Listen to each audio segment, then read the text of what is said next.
Hello दोस्तों, कैसे हैं आप सब? एकदम अच्छे। सबसे पहले मंच को प्रणाम करती हूँ और मंच से ये प्रणाम आप तक पहुँचे।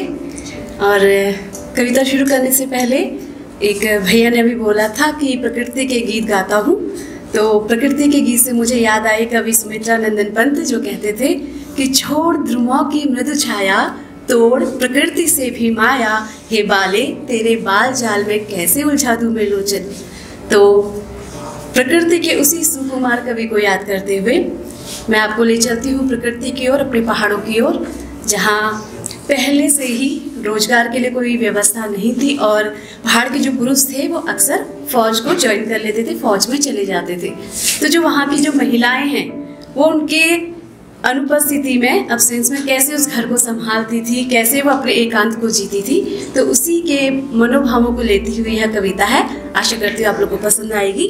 तो इस कविता का जो शीर्षक है उसी के मनोभावों के ऊपर है, फूटती रुलाई। मेरे पहाड़ में पहाड़ जैसी ही रुलाई छिपी है, मेरे पहाड़ में पहाड़ जैसी ही रुलाई छिपी है उन सैनियों की। अब यहाँ पे सैनी औरत के लिए लिखा है क्योंकि लोग बोली का शब्द है और मैस यहाँ पे आएगा वो पुरुषों के लिए। उन सैनियों की जो अपने फौजी मैसों के फौज में चले जाने पर निहारती है रोज उस बाटे को, बाटा यानी रास्ता, जो कभी उसके मैस को घर वापस ले आए और उसके उदास मुख पर एक मीठी सी मुस्कान दे जाए। जब जाती है जंगल में बीनने को लकड़ियाँ, जब जाती है जंगल में बीनने को लकड़ियाँ या खेतों में काटती है घास, तब उस परदेसी की बाट निहारे आंखें जा टिकती हैं उसी रास्ते पर कि दिख जाए कहीं अचानक उसका परदेसी जो घर लौट रहा हो। और इसी सुगबुगाहट में फूट पड़ती है और इसी सुगबुगाहट में दराती से घास की जगह कट जाती है उसकी उंगली, और इसी सुगबुगाहट में दराती से घास की जगह कट जाती है उसकी उंगली और अनायास ही फूट पड़ती है उसकी रुलाई, और अनायास ही फूट पड़ती है उसकी रुलाई।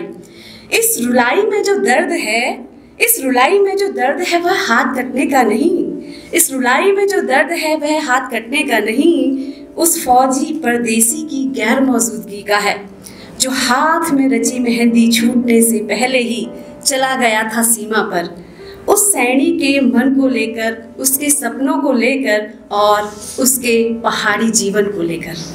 तो आशा करती हूँ आपको पसंद आई होगी।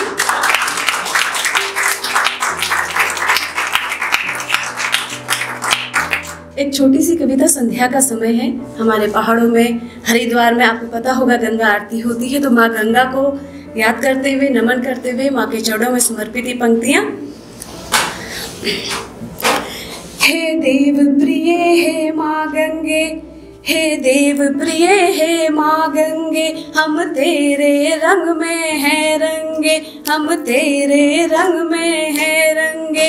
हे देव पगा हे विष्णुपदी, तू है भारत की देव नदी, हे देव पगा हे विष्णुपदी, तू है भारत की देव नदी। हे सुर सरिता हे जानवी, हे सुर सरिता हे जानवी, करते आराधन तेरा सभी, करते आराधन तेरा सभी। हे भागीरथी हे त्रिपथगा, इस भारत के तू भाग्य जगा, हे भागीरथी हे त्रिपथगा, इस भारत के तू भाग्य जगा। हे मंदाकिनी हे नदीश्वरी, हे मंदाकिनी हे नदीश्वरी, तूने जन जन की गोद भरी, तूने जन जन की गोद भरी। हे पाप मोचनी ध्रुवनंदा, हे पाप मोचनी ध्रुवनंदा, सभ्यता के पोषक नित आनंदा।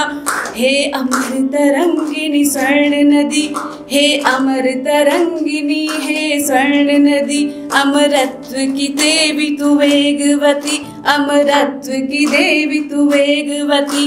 हे चारु रूपिणी हे आद्याय, तेरे चरणों को छोड़ कहाँ जाए।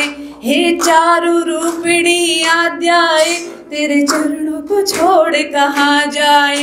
हे सतमुखे गिरिराज प्रिय, हे सतमुखे गिरिराज प्रिय। तेरे प्रताप ते पापी तरे, तेरे प्रताप ते पापी तरे। हे माँ गंगे हम तेरे रंग में हैं रंगी। धन्यवाद।